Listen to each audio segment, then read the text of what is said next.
Marine Invertebrates around the world! Hi everybody! Welcome to Wild Animal Wednesday. I'm Mrs. Laura. And I'm Alexis. Today, we're learning about the cephalopods. We're going to start off with the octopus.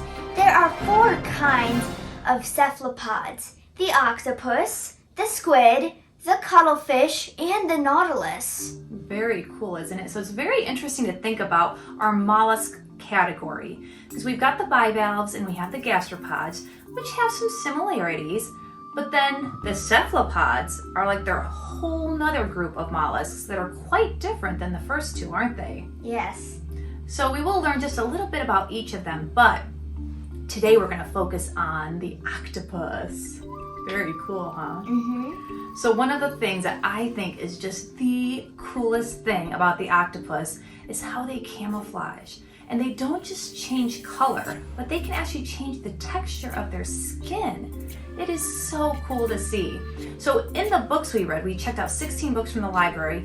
We learned a lot about the camouflage, but you can't truly understand their amazing camouflage until you see it on a video. And we watched a lot of different documentaries and different videos about the octopus. So what do you think? What was your most amazing fact about the octopus that we learned? How it can squeeze through any space as long as its beak can fit through. Yes, that was another really cool thing. It's so flexible and its body can just smush in any kind of shape that as long as its little beak can fit through a hole, the whole octopus can go through. Yeah. Isn't that cool? So like a giant big octopus like this big with a beak that size could go through a hole that size. It is. It's really cool. We definitely recommend watching some videos about this amazing creature to truly understand how awesome it is. In fact, there was this one octopus who snuck out of its tank through the tubes, went into another tank, and caught fish and went back into its own tank. That's right. They're such smart creatures. And they're not just the smartest invertebrate, but they are one of the smartest creatures in the whole animal kingdom. That's pretty amazing. Yeah, they can even open jars and use tools. So as many of you probably know, an octopus has 8 arms. And each of those arms has about 200 suckers. That's a lot, isn't it? Yeah, and the female will actually have 280. Wow, that is just crazy. Now those suckers aren't just used for moving, because that's what we think of, right? That the suckers they suck onto the surface and they'll help the creature move, but they also help them taste to see, is this something I want to eat? Can you imagine having that many tongues to taste? Be kind of nice. Yeah, I can use this tongue to taste the gelato. I can use this tongue to taste the tacos. That'd be pretty cool, wouldn't it, to have all those different tongues to taste? Speaking of taste, what does an octopus eat? An octopus will eat fish, crabs, shrimp, lobsters, and shellfish. As you can tell, the octopus is a carnivore, eating all sorts of other marine animals. And in fact, even sometimes eating another octopus. Now, how does the octopus hunt?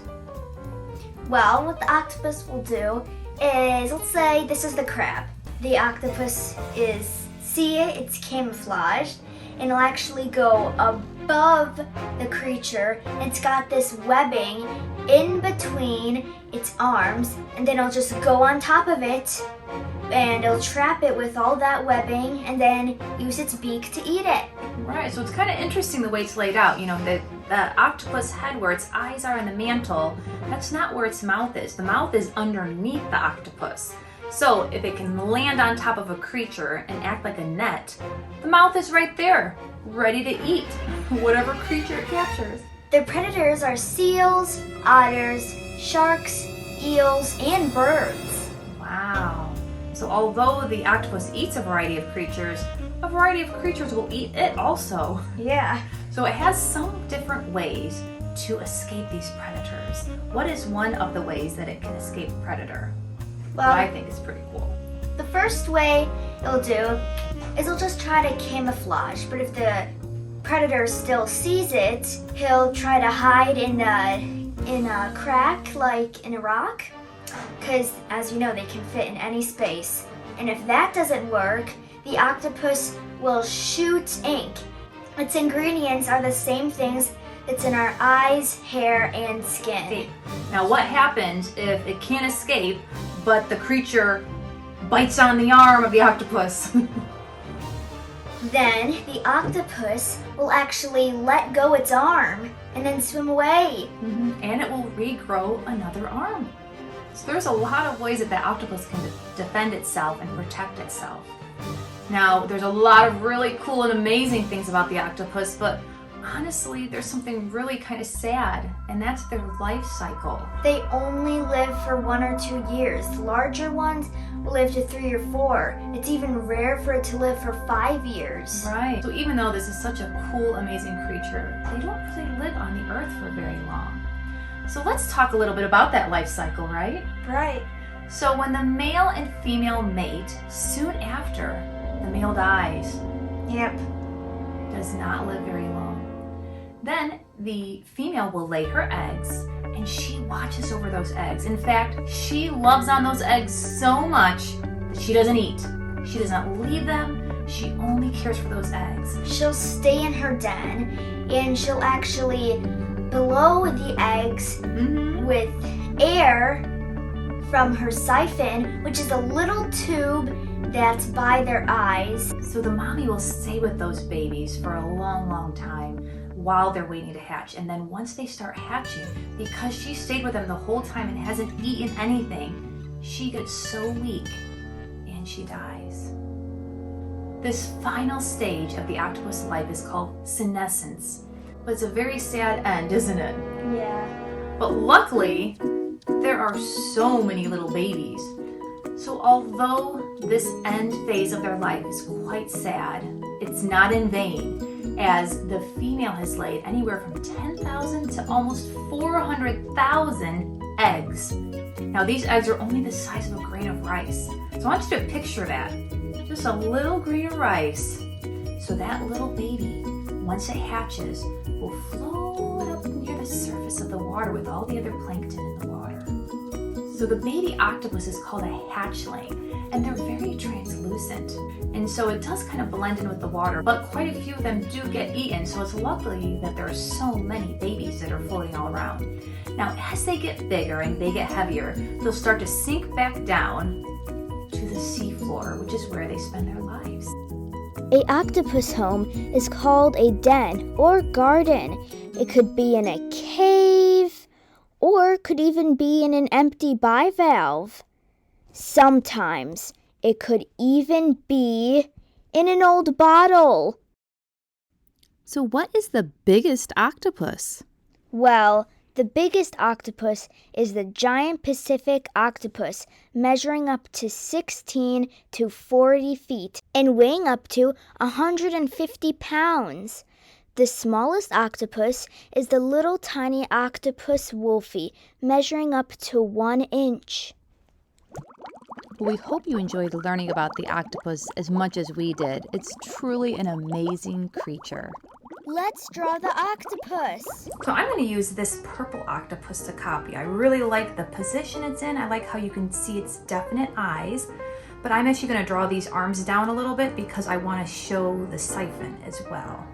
And I'm going to copy this octopus. I like how it is all stretched out like this. And I'm going to color it purple. And I like the little swirls on its arms too. Nice. All right, let's get started. So I'm going to start with The head. the mantle. Yeah. So it's kind of like almost like a balloon, isn't it? Or like a bent up U. And then their eyes here. The eyes kind of remind me a little about frog eyes, don't they? Yeah, I can see that. And then they have that interesting slit on their eyes too, kind of like the goat eyes. And then this is why I'm going to be drawing the arm down, because I want to show this siphon. So this siphon is where they let the water in and out. They'll fill their mantle up with the water, and then they'll squirt it out the siphon, and that's how they can swim. And then we're gonna have one of the arms kind of going off the page here.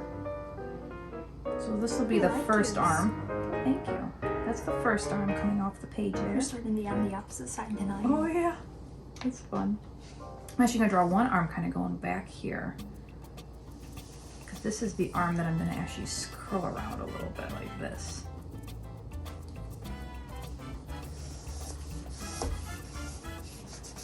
So that's like behind the octopus arm.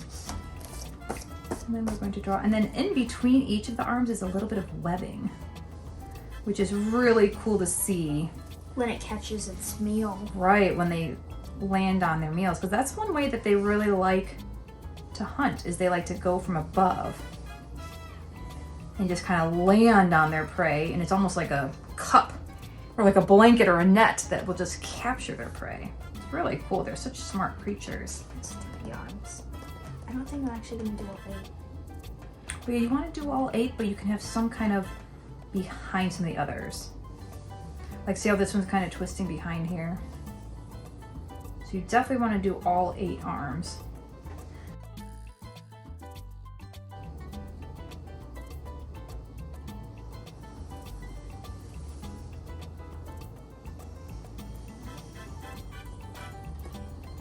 I wanted it to look like that, or it's kind of like... That's cute, I like it. Or it's like, I'm a strong octopus. That's Now- kind of how that one is. Yep. Now if you're drawing a female, all 8 arms will look the same. But a male has one arm that looks just a little bit different. I'll do the male because all my arms do different. Okay.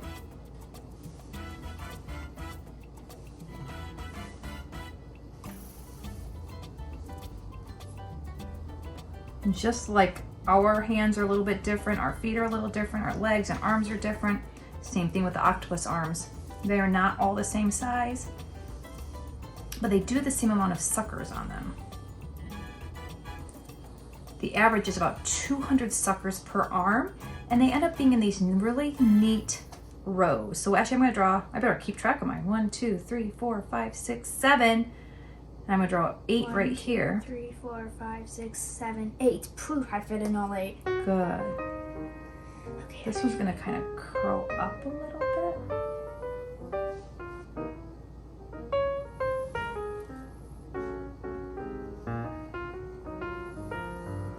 So this one's gonna curl up because I wanted to show the 2 rows of suckers on this one. So as you can see, there are 2 rows of suckers and they average about 200 suckers per arm. So I'm not gonna draw 200 suckers per arm, but I'm at least gonna give you a little idea here. So as you can see, they start off smaller and they get bigger as it goes up the arm closer to the head of the octopus. There. And then even on some of these, I can draw just the edge of the sucker, where it's kind of like you're looking at it from the side here.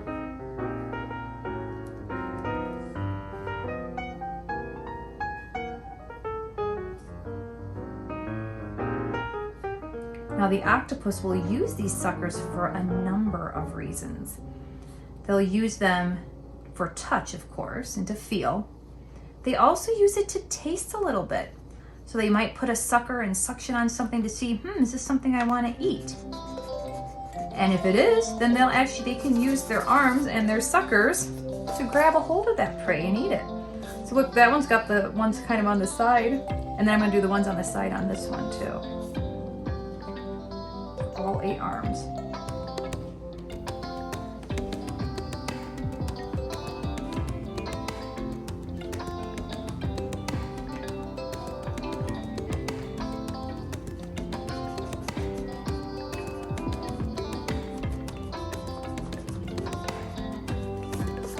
Now I'm going to go ahead and label my different octopus parts. I'm going to start with the mantle, M-A-N-T-L-E. It's a mantle, and as we learned, all mollusks have a mantle. And some will grow shells, but obviously this octopus does not have a shell. There is one hard part of his body though, isn't it? The beak. The beak. So on the underside here, there is a beak that actually looks like a bird beak. All right, so there are his eyes. So we're gonna label those. Here's the siphon.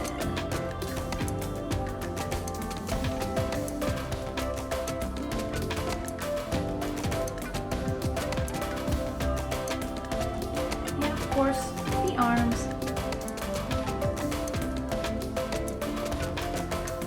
And you can't forget the suckers.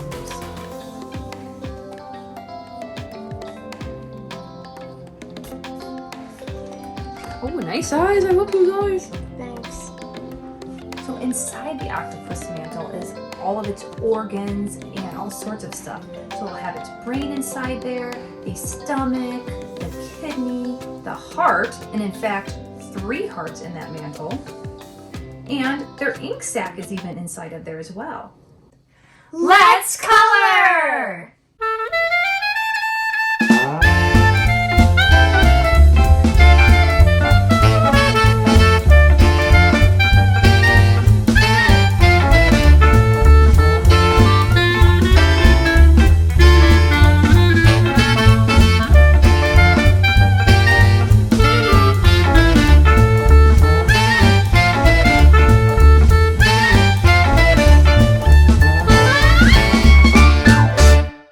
I wanted to slow down our coloring just a little bit here because I want to show you this really cool effect.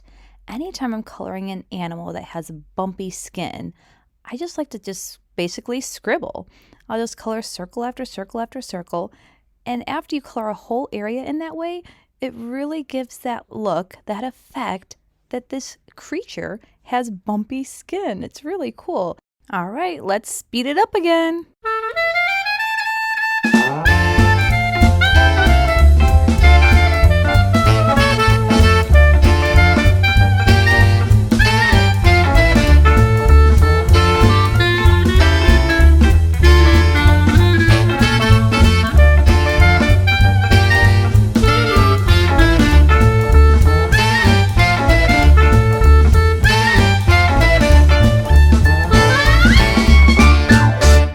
Thanks for drawing with us, everybody. We used all these books. Yes, we read each and every one of these at least once to gather facts. So one thing that we wanted to share that we didn't earlier was, is it octopuses or octopi? What is the plural form of octopus? Octopuses. Octopuses. Even though cactus is cacti, octopus is octopuses for the plural. So we read all these books about octopuses. To check out our book list about octopuses, go ahead and look at the description below. And we checked ours out from our local library. It's amazing the resources that we have at our fingertips that we can use to learn about God's creation.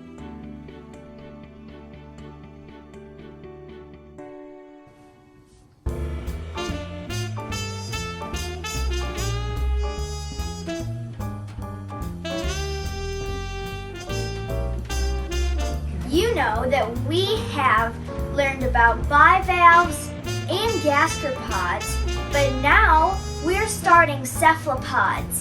Today, we're learning about the octopus. Smile. Okay, nice smile. To see our We used all... Ow! Uh-oh. Okay, I'll itch too.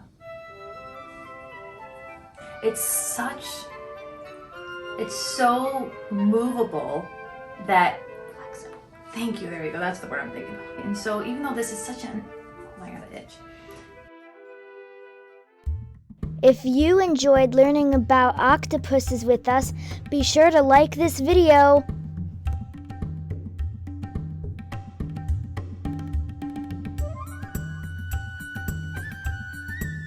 Like and subscribe.